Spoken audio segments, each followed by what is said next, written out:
Ground ஃப்ளோர்லயே மூணுமே பெரிய master பெட்ரூமா, அதுவும் 5 சென்ட்ல அட்டகாசம் அமைஞ்சிருக்கக்கூடிய 2 கார் பார்க்கிங்கோட 20க்கு 16 அப்படிங்கிற ஒரு ஹாலு, 3 பெரிய மாஸ்டர் பெட்ரூம், 16க்கு 8 அப்படிங்கிற ஒரு கிச்சன் டைனிங் ஹாலோட அமைஞ்சிருக்கக்கூடிய ஒரு சூப்பரான வீடு தானுங்க நம்ம பாக்குறது. ஹால்ல 16க்கு 20 அப்படிங்கிறதுல false ceiling, TV unit, pooja room அப்படின்னு சொல்லிட்டு சவுத் ஃபேசிங் சைட்ல ஈஸ்ட் ஃபேசிங்ல தலைவாசல் வச்சு நம்மளுக்கு இந்த மாடி படியேற தலைவலி எல்லாம் இல்லைங்க. எல்லாம் வயசானவங்க, அவங்களுக்கு எப்படின்னா அவங்களுக்கான ஏத்த வீடு தானுங்க இது.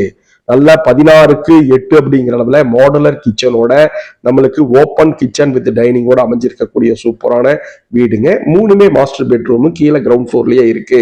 4 டாய்லெட் கொடுத்துருக்காங்க. 4.25 சென்ட்ல ஒரு 40 அடி ரோட்ல 1900 ஸ்கொயர் ஃபீட்ல கிரவுண்ட் ஃப்ளோர்லயே மூணுமே மாஸ்டர் பெட்ரூமா கொடுத்திருக்கக்கூடிய அட்டகாசமான வீடுங்க. வாஸ்து பிரகாரம் அமைஞ்சிருக்கு. இதை பத்தி ஃபுல் வீடியோவும் ஃபுல் டீடைல்ஸும் கீழே கொடுத்துருக்கோம் டிஸ்கிரிப்ஷன்ல. கால் பண்ணுங்க, சைட் விசிட்டுக்கு பிளான் பண்ணுங்க. இந்த வீடு எங்க இருக்குன்னா நம்ம காரமடை கோயம்புத்தூர்ல டீச்சர்ஸ் காலனி பக்கமா இருக்கு.